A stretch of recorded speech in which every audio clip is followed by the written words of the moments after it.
Awesome to welcome Dr. Corey Yeager and JD DuBois to the Basketball Podcast.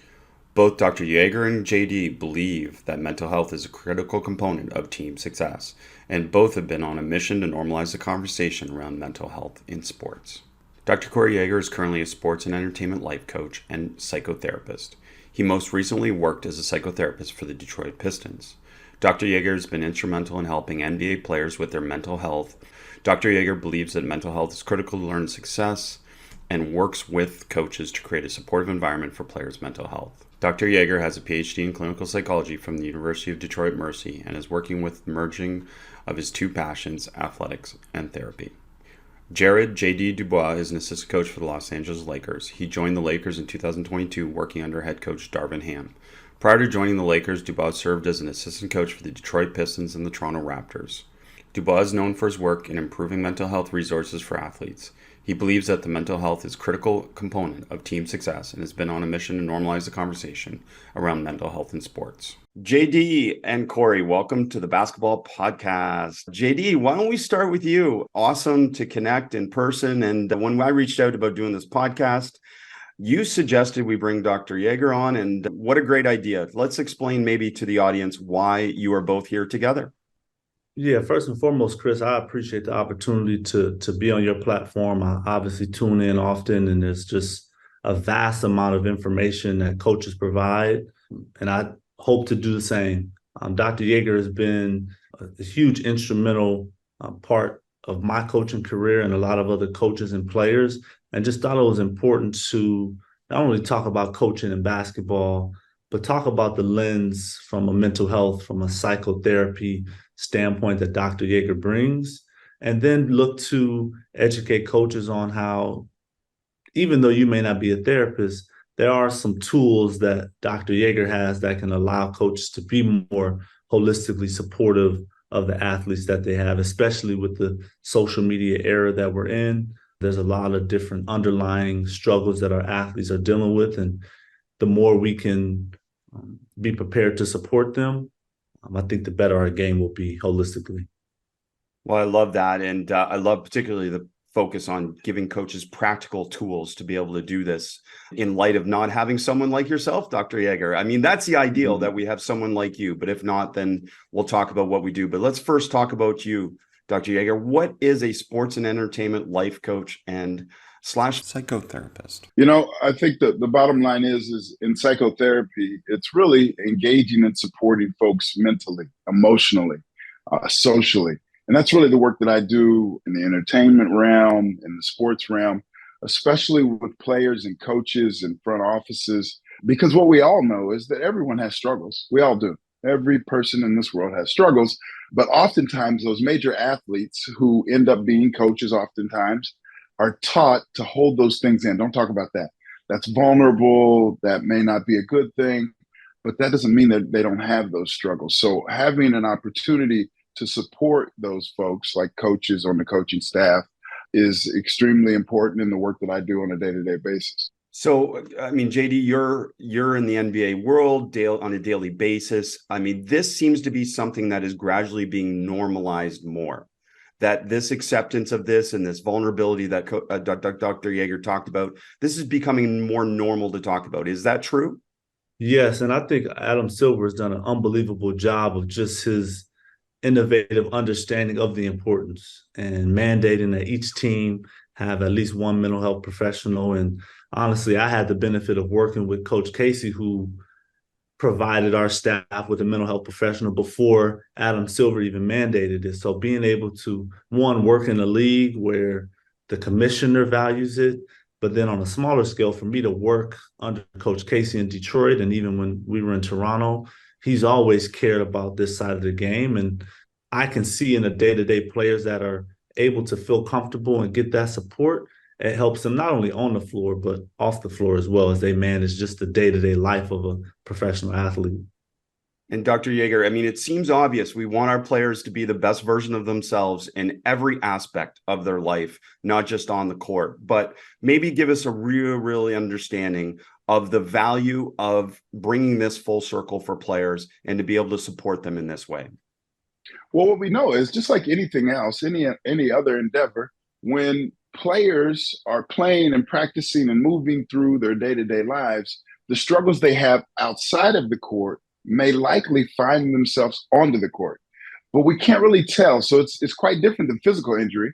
So if you get a high ankle sprain, we all know. We see you go down, you grab your ankle, you get off, you start to rehab. Everyone kind of knows it could follow that trajectory of when you'll be back. Mental wellness is quite different.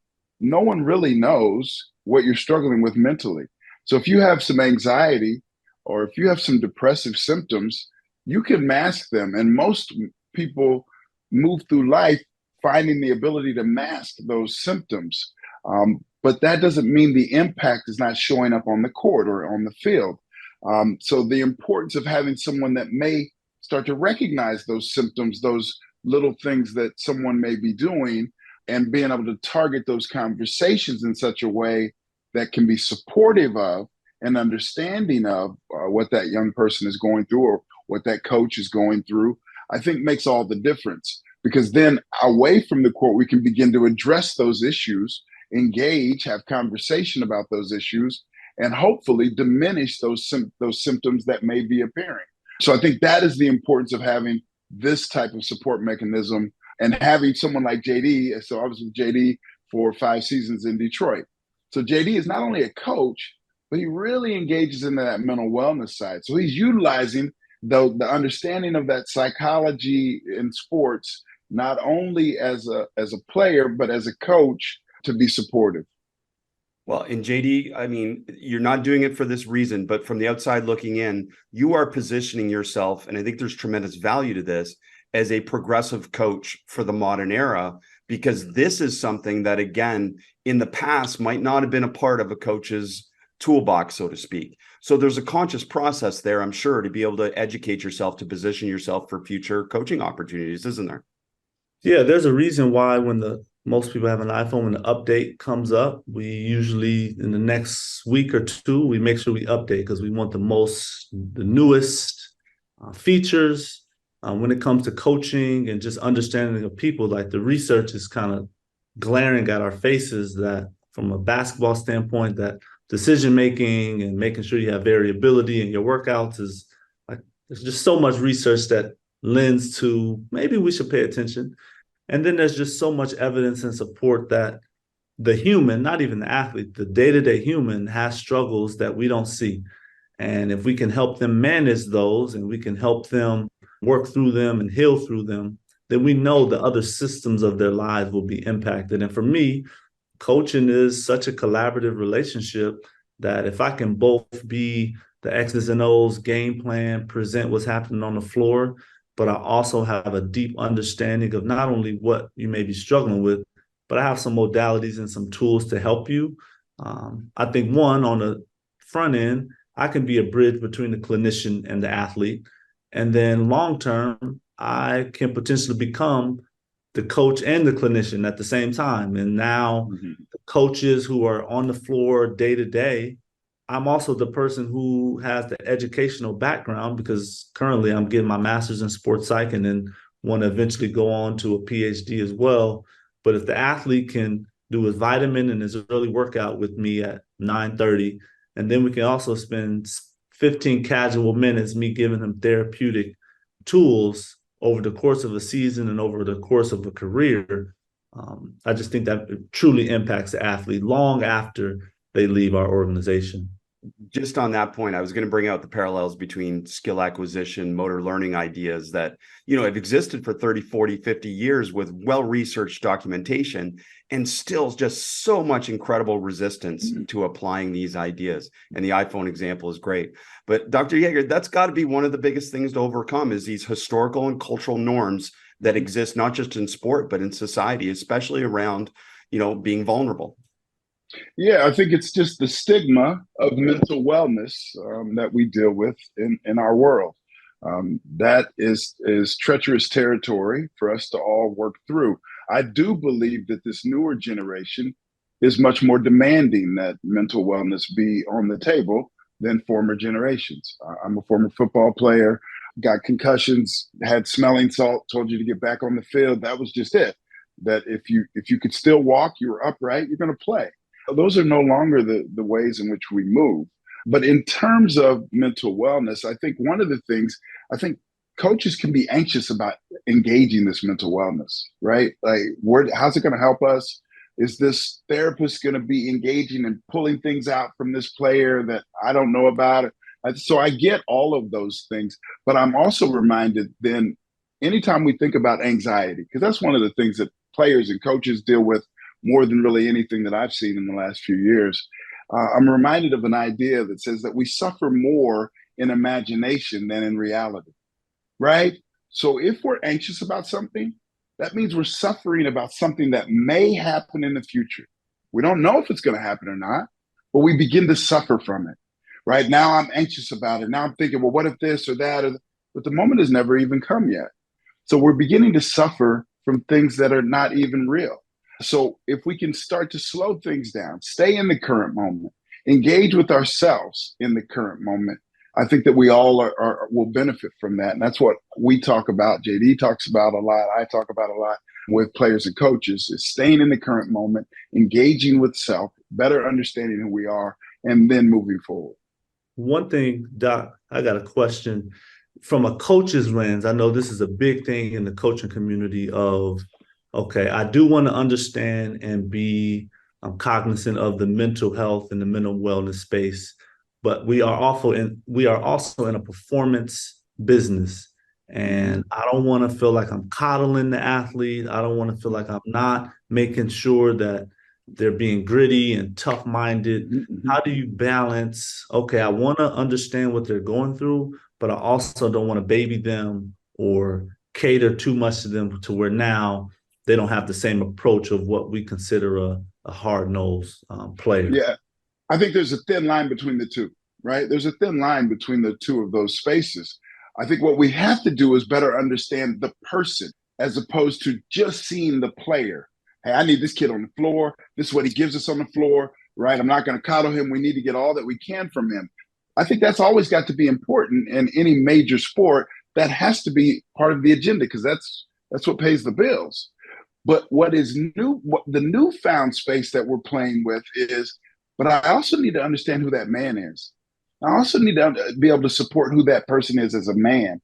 And that's new territory. And I think it takes people like JD and myself, other people, to start to bring that story forward and say that we can, it's not a this or that, it is a both and. We can do both of these, right? I can support you as a man and not coddle you and get the most from you. And I think that support of the man actually feeds who that player will ultimately be, right? If I'm supporting you as a man, you'll probably end up being a better player overall because you feel as if someone cares about who you are. So I think that thin line is there, but I think if we can blur that and blend that together, everyone benefits. Well, I love the concept of we suffer more in imagination. I can totally relate to that, especially as a parent of young daughters who are, again, constantly telling themselves stories that aren't true. And it's the stories they're telling themselves. It's not the story someone else is telling them. So maybe Dr. Yeager first, how do we help them counter this? And obviously normalize that they're humans and all humans have issues and problems and all that stuff. But what can we do to counter that? I think that the idea of countering that argument of suffering from imagination, this anxiety thing, is to capture and become aware of the inner conversation. We're always talking to ourselves. As I'm talking, JD is talking to himself, you're talking to yourself. As the listeners are listening to this, they're having conversations with themselves. But all too often, we're not aware that we're having conversations. We know that we talk to ourselves, but we don't know the impact that those conversations have on us. So if we can begin to engage and become aware of those conversations, what we can do is start to stop when those things start to run rampant. Oh my God, this is going to happen and this is going to happen next. And what happens if we can say, hold on. Does this serve me right now? The things that are moving through my head, does this serve me and help me? If the answer is no, it's almost like a baseball mitt in the mind. You catch that thought and say, does that help me right now? No, it doesn't help me. Then what am I going to do? I'm going to turn that thought inside out. So if I'm worried about something, I say, I don't have to worry about that. Because what I'll tell you that is absolutely true, Every person on this earth that is alive is batting 1,000 on dealing with the circumstances of their lives. If you're alive and you're here, all the things that you've dealt with in your entire life, you've made it through because we're here. So that means we're batting 1,000. So if you're batting 1,000 and you get up to bat the next time, what do you think you're going to do? Probably going to get a hit. I'm going to figure it out because I always have. So if we can slow things down, listen to those inner conversations, and trust that I'll figure it out, we'll be okay. We have to trust that the future will unfold in a positive way. That doesn't mean everything's going to be peachy, but it will unfold in a way that's beneficial to me in the long run. Adversity is not a negative thing. We need adversity. It teaches us, right? This is how we learn. I've learned the best and most lessons in my life from the most chaotic moments of my life, right? I didn't like it. I didn't love going through it. That's where I learned, though. So if we can start to re-engage, see this negative space as, hey, I'm going to learn from that. Because, I'll stop after this. One thing that we must recognize is that all growth comes with some associated pain. If you're going to grow, something's going to be a little painful as you grow. So if we can start to see that pain as an indicator that I'm growing, we'll deal with it more. It's more readily available to deal with because I can see that as part of the growth process. So I love this. I mean, and JD, you know this, effective coaches are proactive as much as possible and not reactive. So talk to us about that part of this, because that part of this piece is like, we don't want to deal with the problem after the fact. We want to try and deal with it before it becomes a major problem, right? You're muted. JD, you're muted. Yeah, one of those things that me and Doc have always talked about is if you can create the space to where conversation is just natural, and then when you're shooting a free throw and you miss one, and I can ask you, what's your thought process while you're shooting a free throw? Do you have one? I don't know. Well, okay, be aware of it because that internal dialogue impacts you.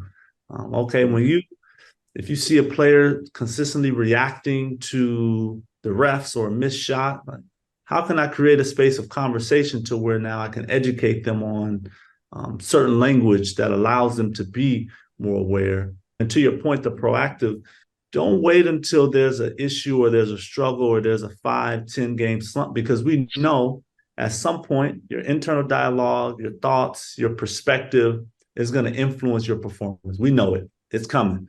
Maybe it's not a game 1. Maybe it's not a game 10. Maybe it's game 85 and it's the first round of the playoffs, but it's inevitable. And because we know that, it's highly likely that this is going to impact the athlete. How can we be proactive from the jump, from the first conversation, first relationship? Hey, have you ever been aware of X, Y, and Z? And creating that safe space and that dialogue early on and having continual check-ins for me has been extremely helpful. So on the path to expertise for anyone, one of the important steps is to be able to distinguish the difference between the important and the unimportant. And I've got to think in this process, that's a huge thing, right? Like the difference between a simple version, a bad day versus multiple bad days. Is that as simple as it is? Or what are some different ways that we can identify when we think, okay, this is beyond just a one-time thing. This is something that potentially leads to a long-term problem. You got that, Doc? Yeah, I think I like the reframe of bad day versus good day, important versus unimportant. The reframe is all of them just are. All of them just are, right? Because if I start to play with this dichotomy of this is important and this is unimportant, now I start to get into a dicey space. All of them are just what the moment brings us. And if we can be flexible enough to just be fluid and say, hey, so this is a struggle over here and it doesn't feel important, but it probably will add something to where I am down the line. So if I can move it with more fluidity, I think that it benefits. I think that's an important thing for coaches to understand. JD talks about it. I know he'll hit on it. He came up with an idea called holistic coaching. I think this is so important for coaches at all levels, from little league to high school, pro, college, right? Holistic coaching, saying, hey, look at the entire player, right? Don't just look at the kid that can cross over and is a hell of a point guard and can go get us a bucket whenever we want. I just want to I just want to develop that even more. But I don't know what this kid's middle name is. I don't know when his birthday is. I don't know if he's dating someone or not. No, I don't really care. So that means if I'm only interested in that aspect of him, these players we know clearly are tuning in and have a radar all the time of, do you care about me or not? They may not say anything, but they're always radaring if you care or not. Now, they're going to be good players. They don't get to the NBA being slouches. But if we can use that holistic mindset, again, that what's important, what's unimportant, all of it's important holistically. If we can use that mindset to support those players in a genuine fashion, that's what JD talks about all the time, that it can't just be, I think I'm going to read this book or these things that were written and try to implement them. I don't really care about them. I'm just going to try to implement. It won't work. It has to come from a genuine fashion, a genuine perspective, and players will tune into that. They walk away from a workout saying, hey, that cat is different than everyone else. Something about him I like. He really kind of cares. You think that player is not going to play harder for you down the stretch in the fourth when you chastise him and challenge him, because he knows you are caring about him? That opens up so much opportunity that I think we miss and let kind of fall to the wayside. And to Doc's point, one of the tenets of the holistic coaching philosophy that I work through is collaboration, or being collaborative. And if you think about an athlete, you have his family, you may have a girlfriend or spouse, you have his trainer, possibly in the summer, both on court and off court. Then he comes to us. Got the ATC, sports performance, front office, coaching staff, all of those pieces. There's no one that's more important than the other. But if we all can collaborate on who this person is, what this person needs, because the athletic trainer may get a perspective or a lens on what they're struggling with or what they need that I may not get, because they see them as soon as he walks in the building, the rawest emotions, he gets on the table, vomits out how his day, how's his morning. He goes and lifts. The strength trainer gets him feeling a little better. A lot of times by the time we get them, they've kind of worked through a lot of things during that day that if we're not collaborating, not just at the NBA level, but at any level, to whatever extent you have in your space, if we're not collaborating on the well-being holistically of the athlete, one department may miss because we don't see that same perspective of the player throughout our day-to-day. And we kind of brought up, how do we be proactive? That's one of the big ways that I've found has been helpful, is just plain simple collaborating with everyone who may touch that athlete, because they're all important. Is it important to have someone like yourself on a staff, JD, who's kind of a liaison to this? Or is that should be every coach's responsibility to be a liaison to this? Yeah, I think there's so many different ways to coach, and there's no right or wrong way. But how I kind of see the game flowing and moving is that bridge between clinician and coach is extremely important. How do we extract the research and the modalities that can help the athlete?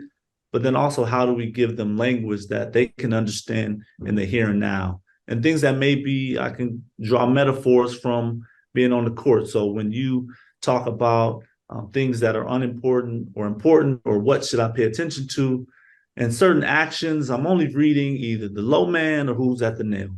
I'm not really worried about who's subbing in. I'm not worried about who just subbed out. There's a certain amount of information that is going to trigger my decision. Well, internally, there's certain things that, okay, those thoughts, I don't really need to hold on too much because it doesn't really serve me. But who's tagging the roller is an extremely important. I can take clinicians' information, and more times than not, 9 times out of 10, I hope players at our level can understand what a low man is. And then it's easy for them to now reference like, okay, I don't really want to hold on to what shoes the guy at the nail was wearing. I want to hold on to if his momentum is going in or if his momentum is leading out to a shooter. So those kind of minute details. But yes, to answer your question, I do think it's extremely important, not only for the coaching staff, but for the organization. Because if you have someone on the ground day to day with your players on the court that also understands how to be supportive of them off the floor from a therapeutic standpoint, I think it adds value to that person. And then if a player is feeling good as a person, we know what that leads to from a performance standpoint. See, and JD said something I think is really important that, and we did this a lot in Detroit. I used to sit in on coaches' meetings just to get the language that the coaches were using, because then I would find metaphors to use therapeutically that were connected to the game, right? So he's talking about tag the roller, he's talking about the bigs, all those things. I'd say, okay, now I understand that more deeply.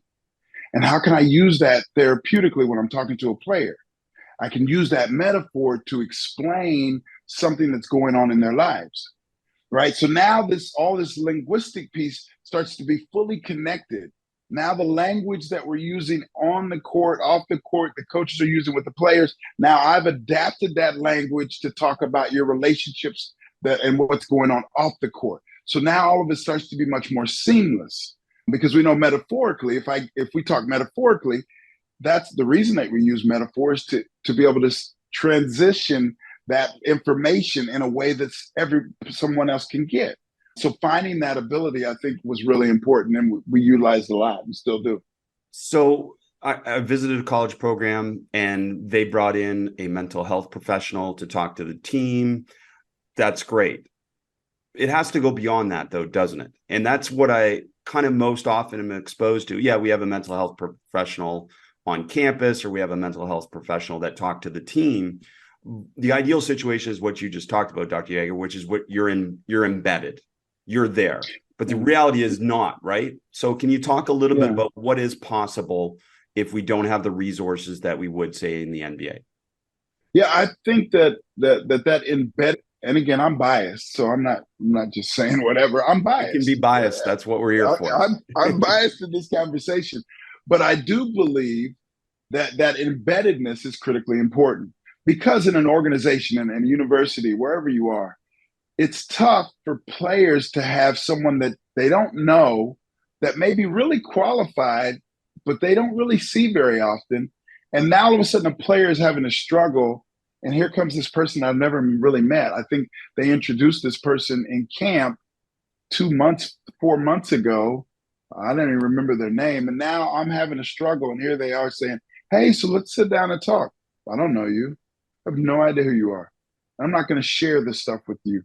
Especially in the Black and brown community, we are told in our homes, don't be shared. You don't share that stuff. That's personal stuff. You don't share that outside of your own stuff.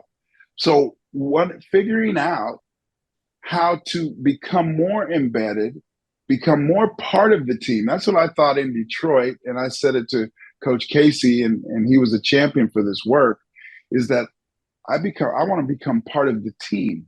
I want to become part of the coaching staff. So instead of being called a team psychologist, I wanted to be a life coach, another version of coach. So I'm not a shooting coach. I'm a coach that helps you with your everyday life. So players will understand and engage with that at a different level. So I think there are tons of ways in which for organizations and universities to use this, because there's always therapists, psychologists out there that want to be helpful. And if we find the right one, inviting them to be in and around the organization, be in and around the university. When practice is happening, they're around. Because now all of a sudden players say, they're always there. Who is that again? They're always around, even though they may not say a lot. I think that makes it all the difference in the world. It can be quite simple, but a trained therapist being around, embedded with the team, will be able to add proactive support as well as reactive support. Both are very important, because there's going to be reactive moments. There's going to be times where I haven't talked to a player and something happens. Well, that means we have to be reactive. So that line between proactive and reactive, really important. Both are going to occur. And the only way we can really deeply serve is to be around.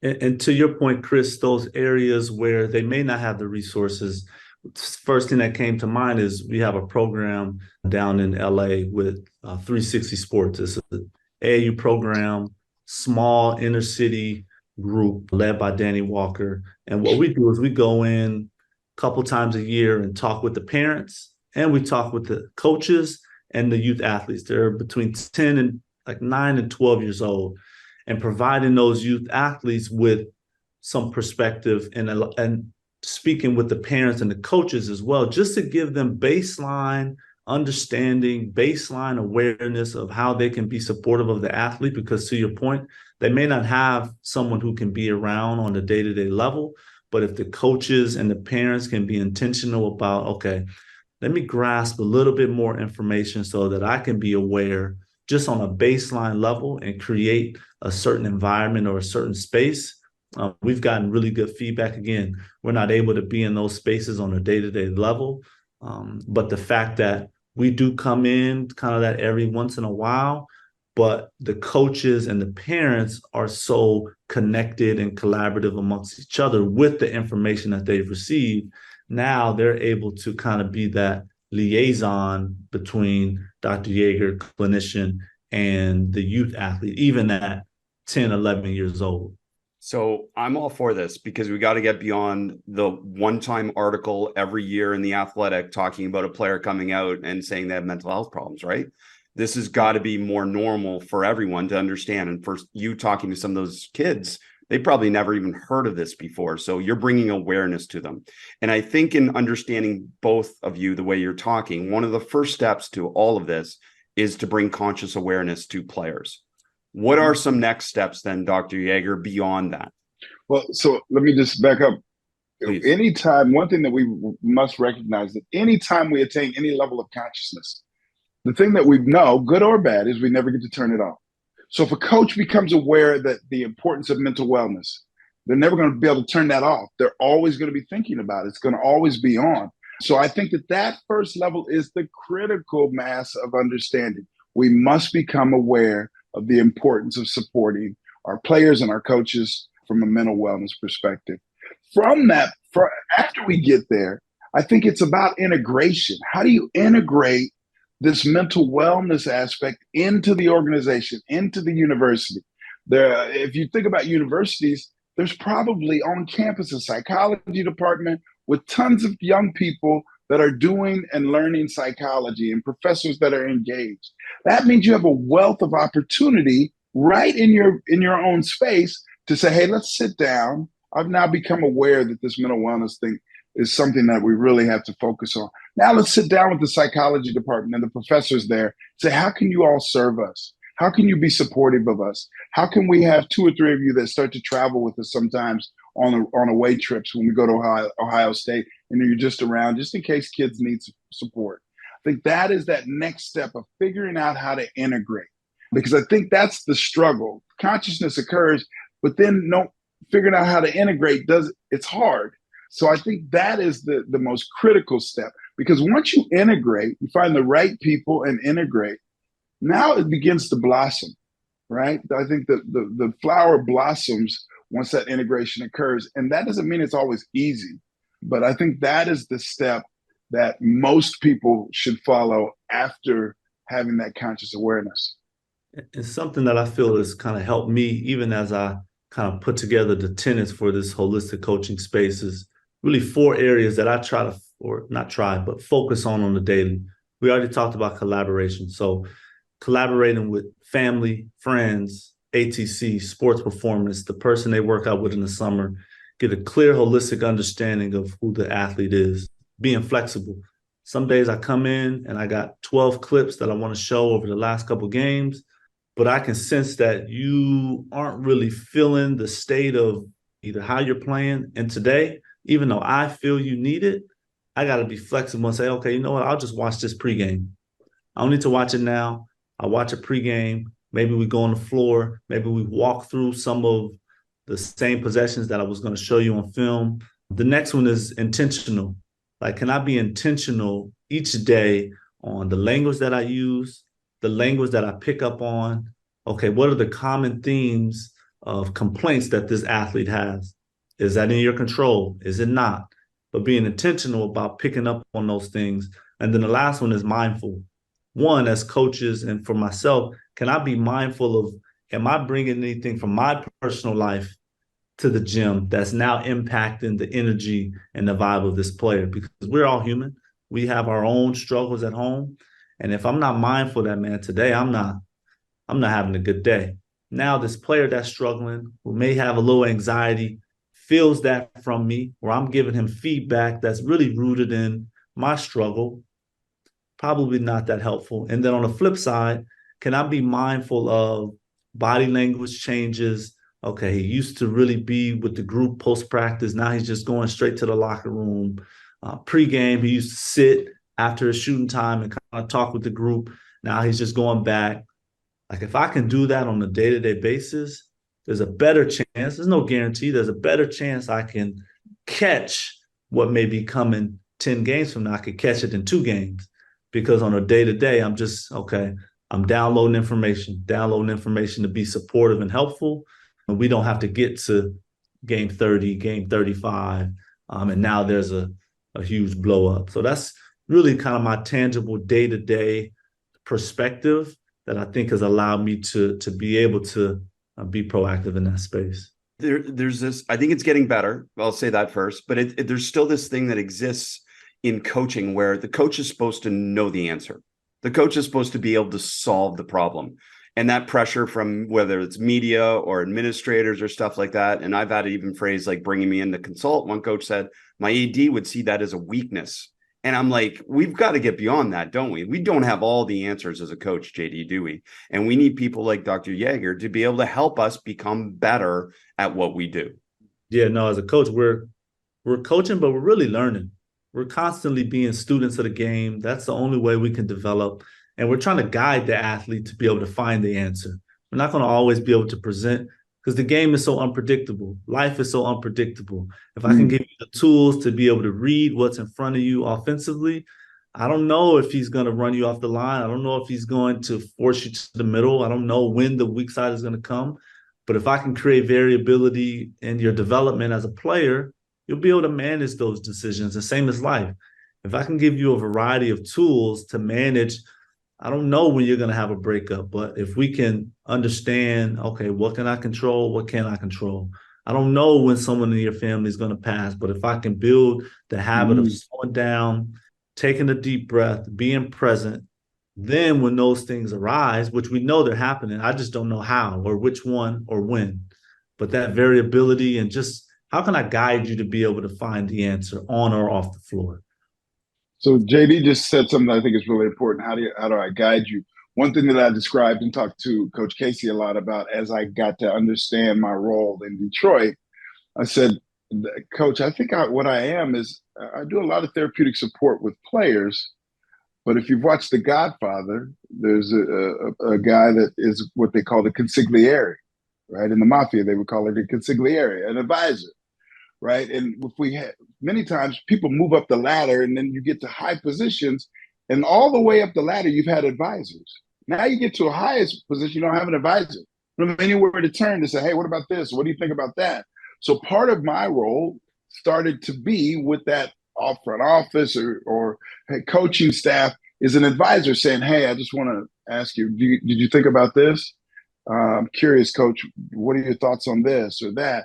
Not to say that you should take that information and utilize it, but it can push you, that curiosity can push you to think more deeply about other things, saying, Doc, you said that. I don't think I would do that. But now that you said it, it pushes me to think about this, right? So having that role from that therapeutic position that can not only be a therapeutic support, but can also be an advisory support.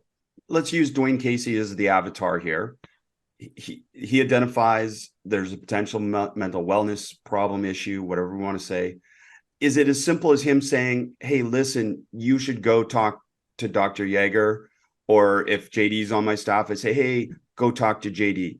So how do I phrase that as a coach to show that I am supportive and I'm not dismissing their problem, but I'm not the best person to deal with it? Is that okay to say? I'll go first, Doc, and then I'll let you. So for me, having the benefit to work for Coach Casey and now Coach Ham, 2 coaches that it isn't necessarily what they're saying, it's how they're behaving and acting on a day-to-day basis. So showing the athlete, Coach Ham, on a day-to-day basis, we care about you.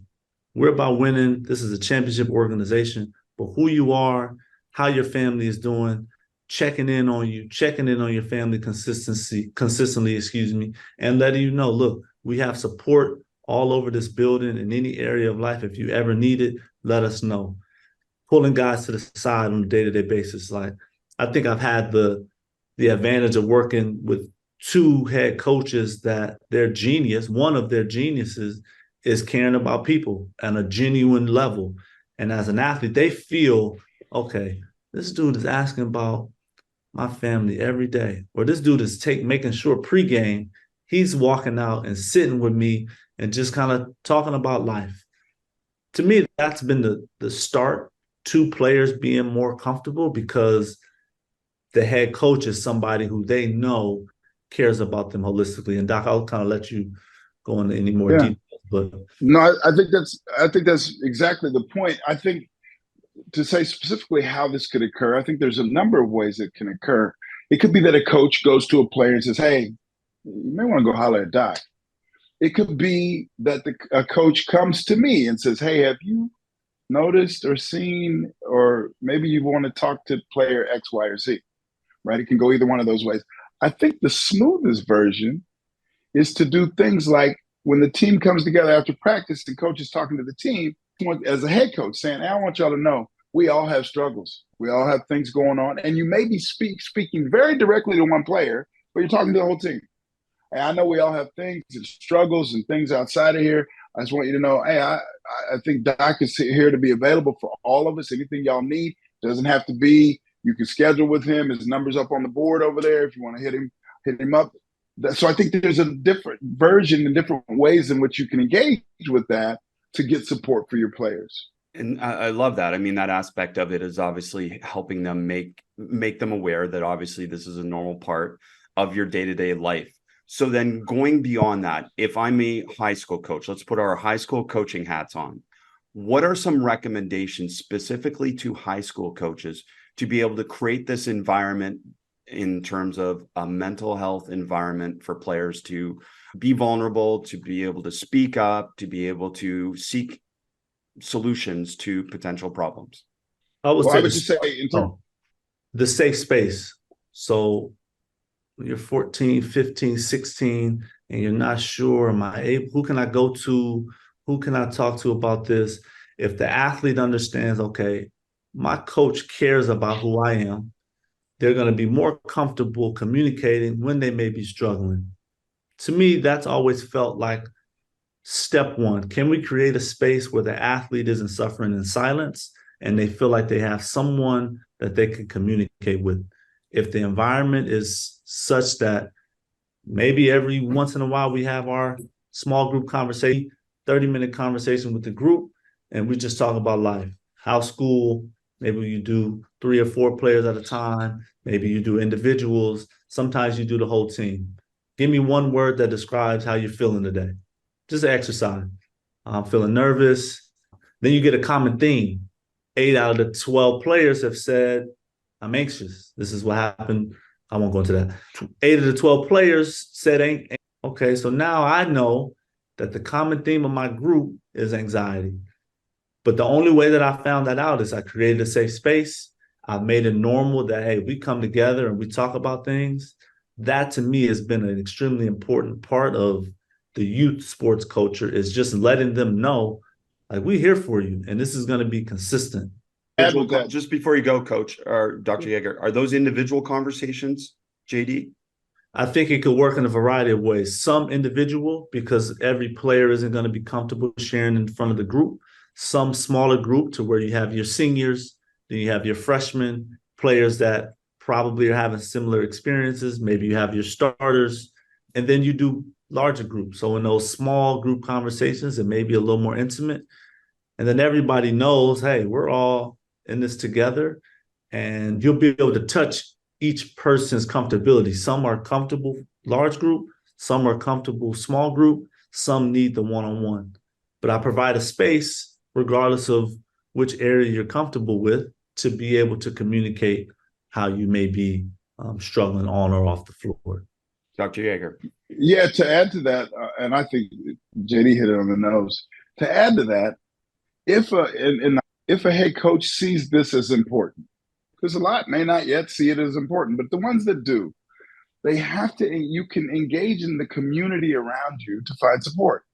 So doing the things that JD said, I think are extremely important, are really the foundation of mental wellness, right? Showing that you care, engaging, safe space.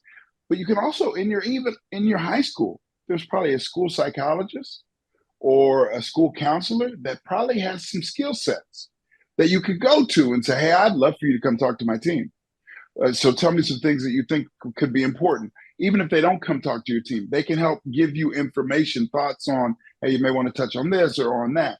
Now, even outside of that school setting, in that community in which the school is nested, going to folks that are therapeutic in nature and saying, hey, would you ever be interested in coming to do some work or talking to our players in the off season?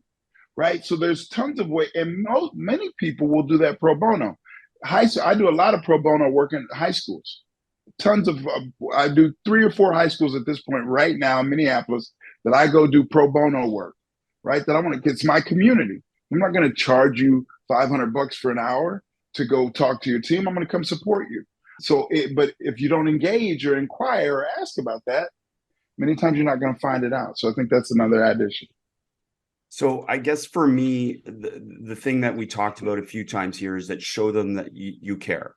So for me, that's always been for me is saying to every player in some context every day that they belong, that they should be here. This is the right place for them, and I'm happy they're here.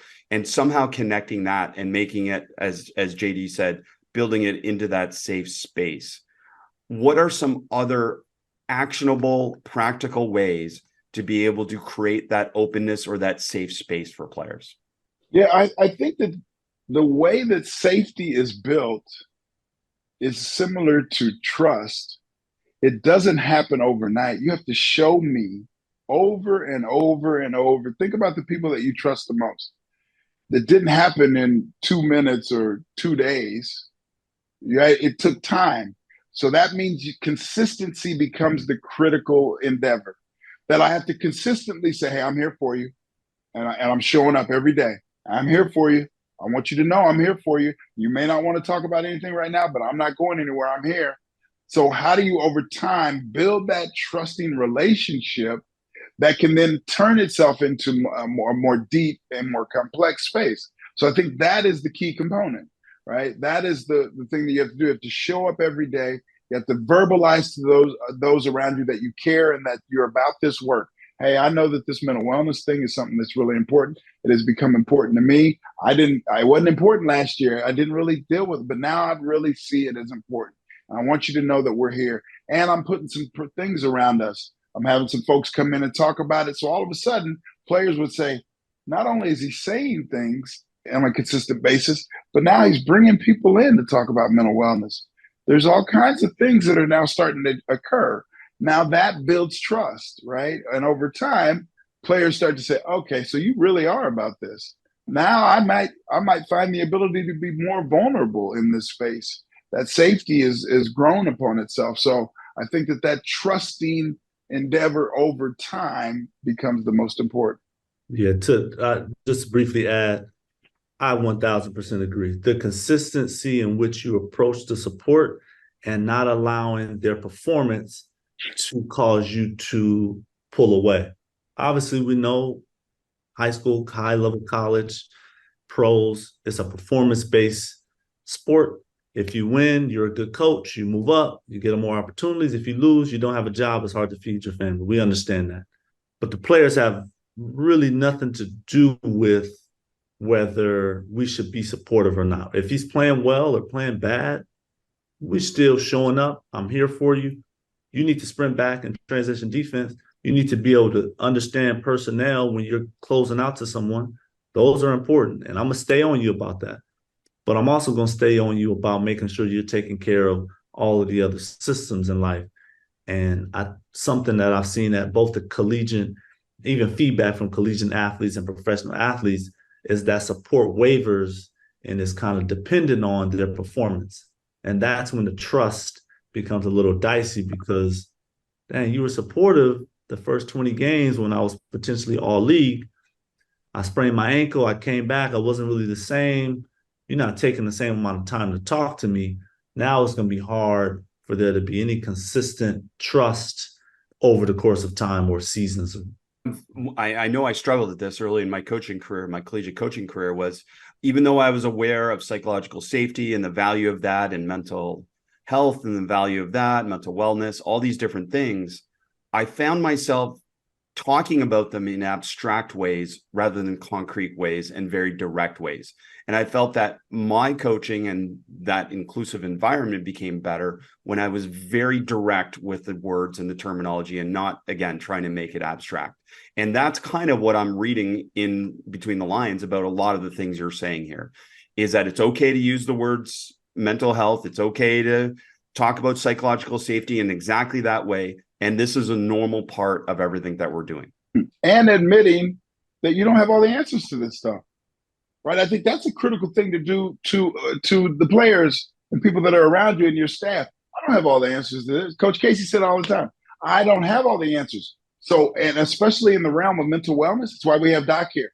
We're going to lean on him because I don't know, I may not recognize, I may not see, but we want to bring someone in that has a better lens on and a better frame on understanding mental wellness, right? So even that admitting that you may not have all the answers is much more concrete, because players will listen to you when you say, I ain't got all the answers. I'm not going to profess to. They'll appreciate that, right? Like, okay, he's not trying to be know-it-all and everything. He said he doesn't have it all. He's going to bring support in. This guy must care at a different level than I thought. I didn't think he cared like that. Okay, that means something. This speaks to the love, the cohesion that may occur within a team. The more I trust that you have my back, the more cohesion can occur. The opportunity for cohesion starts to present itself when I think you care. Now all 15 players may start to be more cohesive. That doesn't mean they're all going to come together and be best friends for life, but the ability to cohese to one another increases. And that's really what we want. We could imagine the most important aspect of team sports is cohesion. If my team is cohesive but not as good as yours, and yours is not cohesive, I'll whoop your butt. I will take you to the shed, because my team is going to stick together through tough times, and you have better athletes, but my team is tight. So when we make mistakes, when somebody gets fouled and they're down on the ground, all four guys are helping my guys up. When your team has somebody fall down and everybody turns their back and they walk into the stripe, yeah, that's good. We're going to get you. Over long run, we'll get you. Sharing personal stories is a part of this as well, that you've experienced this as well. Is that a big part? Yeah, I've always felt leading with vulnerability is a superpower. Being able to say, like, look, man, my best friend was murdered when I was 15, and I had nightmares for the large part of my young adulthood. And that was what drew me to continuing to understand the inner voice and mental wellness. And I'm not immune to having to make sure that I stay on a consistent engagement with whether it's yoga or meditation, because there's traumatic things that have happened to myself and to friends around me. I may not know exactly what you're dealing with, but a lot of times there are circumstances that either have happened directly to me or someone that I know, and being able to put that on the table and say, look, it's still a struggle. Now, I work through it, and I'm intentional about the amount of time that I spend working through it, but I'm not immune just because now I have a Lakers coaching shirt on, and now all of a sudden anything that has happened in my life or is currently happening doesn't impact me. Leading with that vulnerability and sharing your story, I think, has been something for me that's been beautiful working with the Lakers, is because, again, our head coach leads with his story on his chest. You listen to his first press conference, he's going to share with you where he's come from, because that's a part of who he is. And that allows you to see who he is as a human being. And then obviously his acumen and genius as a coach is second to none as well. But it starts with his ability to be vulnerable and speak truth to you about who he is as a man. Well, this has been amazing. And JD, I can't thank you enough. I mean, when you pose this idea, and, hopefully we have a small part in this mission to normalize the conversation around mental health in sports. And I can't thank you enough for sharing with us. No, I appreciate you giving me the opportunity. Hopefully coaches, players, parents can grasp something from this conversation and implement in their day-to-day. My overall goal is to continue to, one, educate myself and continue to be a student, and then find a way to be the liaison and build that and coaching staff and athlete, because we know the better the athlete and the better the coach is holistically as a human being, the better we'll be able to perform at a high level over the course of time while also enjoying our lives, because there's nothing better than performing at a high level and having a high level quality of life. And Dr. Yeager, I can't thank you enough, because I got a chance to dive into some of your resources when JD highlighted some of the work you were doing, and it's just tremendous stuff. So we're very grateful that you could be here to be able to connect with coaches directly. Yeah, I appreciate it. I love the work that you all are doing. I think it's really important, not just for the realm of basketball, but really for the realm of life, which are so deeply and importantly connected. So I have my first book that just came out in October. The name of the book is How Am I Doing? 40 Conversations to Have with Yourself. You can find it really anywhere, Amazon, Google it. My name is all over the place. But I love the work that we're beginning to do in this mental wellness realm, especially in the sports realm. And I think that we're just beginning to do this work. And there's so much more to go. And coaches like JD and yourself are really important to this endeavor. So I appreciate the opportunity.